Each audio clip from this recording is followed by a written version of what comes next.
Hello everyone, welcome to the channel. My name is Lee and this is the weekly Tottenham News Review. If you're watching on YouTube, please do subscribe to the channel, like, share and comment in the comment section below. If you're listening on audio channels, please hit that follow button and leave a review if you can. So let's talk about last week as a Spurs fan, shall we? Well, it all started in a real positive vein. With Roberto De Zerbi being appointed as the first team coach, his first conference, and of course his first game in charge. And then the game happened, and as usual, when you're down there, the only luck you're ever going to get is bad. Poor refereeing decisions and a fluke goal made the difference between the two sides, and we slip to yet another defeat. No win in the last 4 months of this calendar year. So an absolute disaster of a match for us again. Of course, West Ham beating Wolves, that didn't help us because obviously, as you're aware, that puts us into the bottom three, and needing to win that game against Forest, one that we felt was kind of on par. And if we'd have won that game, it gets you straight out of that bottom three again, and straight away you're back, with that psychological feeling of, yeah, we can get out of this.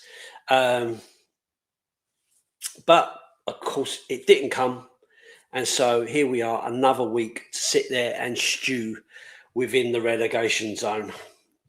So that was our prize for all that positivity at the beginning of the week. Obviously, we've talked previously about the referee and the decisions he made, the opportunity to get a penalty that never came, the injuries we sustained, the fouls we didn't get, all that kind of stuff.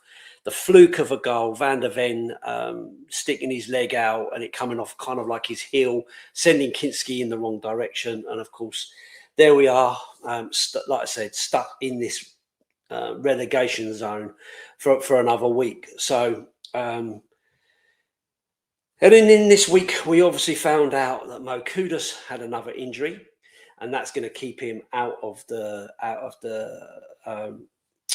squad until the end of the season, and likely out of the World Cup for his country. And then on top of that, within the game, we end up with a injury on Romero. So Romero, running back, gets a shove in the back, nothing given, no foul, anything like that. Collides with Kinski, who takes a great big lump to the top of the canister, ends up with a big cut on his head, but Romero does his knee, leaves the pitch in tears, more likely because he's not going to make the World Cup squad for Argentina rather than helping Tottenham, but all the same, leaves the pitch in a bit of a... For me personally, I think, well, we've got Danso. I like Danso. I think he can do a decent job there. And maybe he can be a better defender, although he's not necessarily as good bringing the ball out and playing those big passes that kind of get you on the attack. But from a solid defensive point of view, I actually quite like Kevin Danso. So, but again, it's really, really annoying when one of your top players ends up with another injury, and the injury list continues to grow and grow and grow. Loads of pundits out there, ex-players and stuff, all flooding social media outlets to give their views on the situation we find ourselves in. And pretty much all of them are shocked that we're there and are clear that these players are better than where we are. Jose Mourinho quotes about the instability within the club and kind of the character of the club and losing mentality. It does have a bit of an axe to grind, to be fair, but you understand where he comes from. Andre Villas-Boas did a good interview where he talks about the constant change and the lack of stability, changing directors of football, changing managers, and of course what that brings is all the differences between how each manager plays, how each manager picks out a team, how each sporting director runs their what they call it, their kind of recruitment processes, all that kind of stuff. And that's really not helping them. And that's where he's found in Porto, where he is currently, is what's making the difference for them in terms of creating that stability in terms of the manager and aligning the manager with the principles of the club, where do they want to go, what do they want to do, how do they want to achieve it, and then aligning the youth players, the under-21 players, the recruitment process, and the sporting director all pulling in the same direction. Something that Spurs clearly haven't done. So, you can really, go along with that. I don't think he said anything that I wouldn't have said or haven't said myself, to be honest. There has been a positive reaction to De Zerbi coming into Spurs, though. Many of the pundits and players and stuff are believing that he will have a positive impact, but it may take the longer term. So we could still end up going down. But if De Zerbi sticks with Spurs, then potentially that could be the start of the kind of stability that we're kind of craving in the longer term. Obviously, we haven't had any stability since Pochettino left. So, I mean, that kind of speaks for itself, doesn't it? On a positive note, we have seen the return of Rodrigo Bentancur and James Maddison training with the first team. Bentancur obviously more likely to return to the squad. They were talking about it last week, so potentially this week. So we should find out in the press conference from De Zerbi at sort of 1:30 as to what's happening there. And of course, with James Maddison returning to training with the first team is about stepping up his rehabilitation. We saw it with some of the other players that have had a similar injury, Dragushin, for instance.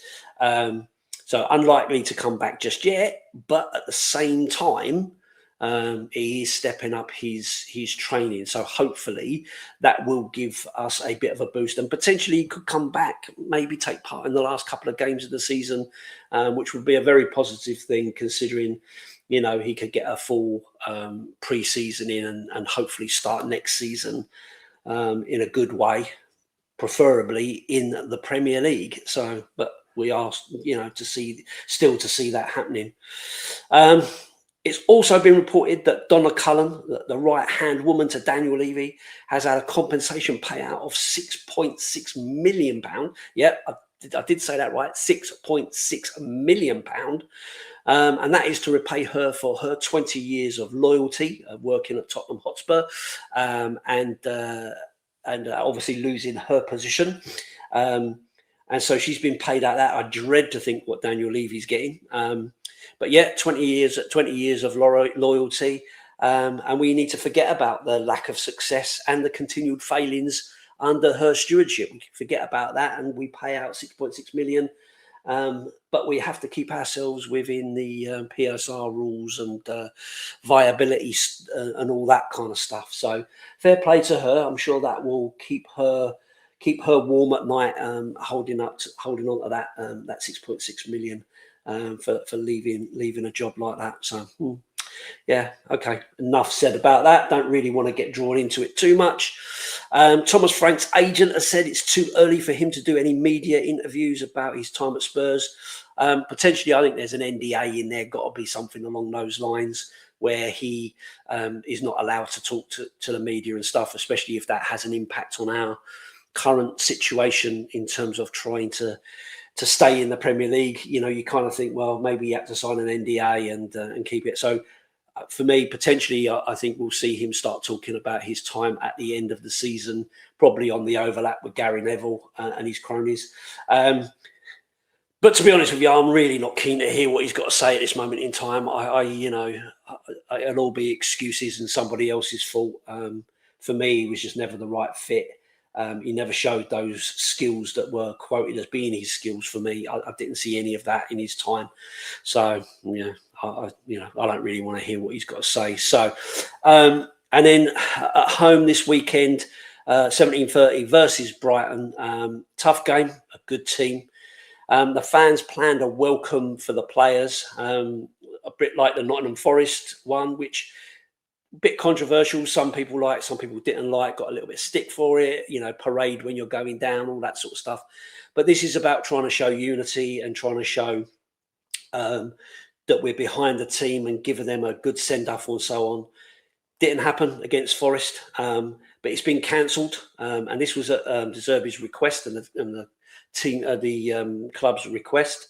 De Zerbi has other plans for his players in terms of getting them ready for the game. Presumably wants them to get there early, wants them to be, focused and so on. I don't know the details, but yeah, that's kind of what's going on there. The club have said that they're going to give out free flags and they want everyone to dress in white in the south stand and all around to try to create that atmosphere that's sorely missing in football games these days across all clubs. I don't care what club it is.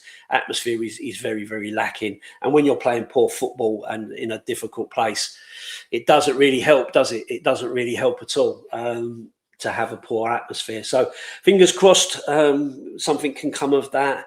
And they have also said that the beers will be on a bog-off deal. So, every cloud, if you like a beer, every cloud has a silver lining. You might buy one, get one free if you're there in time to get one of those.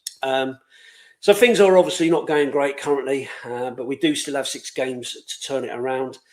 Do you think we can do it? Let me know in the comment section below. Do you think that Spurs will get out of this? Can we turn it around? Where are the points coming from? Are we going to stay in the Premier League for next season and start building from there? Or is it a relegation rebuild and a total restructure of the whole thing? Let me know what you think. Apologies for the downbeat update, but we can't hide from this at the moment. We have to keep the faith and we have to keep supporting the team for sure. We are Tottenham fans. We are addicts to our club. We want the best. We want the best for our club. But we have to say it as we see it. It's not great at the moment, and hopefully some good times are just around the corner. Fingers crossed that can happen. So thank you for watching. And as I said previously, if you could subscribe to the channel, share, like and comment, that would be great. It really helps the channel grow. My name is Lee The Dorset Spur, so please come over and check out my channel. Hopefully subscribe there too. If you're listening on audio platforms, please hit the follow button and leave a review if you can. That's all from me. Thanks for watching, and until the next time, up the Spurs.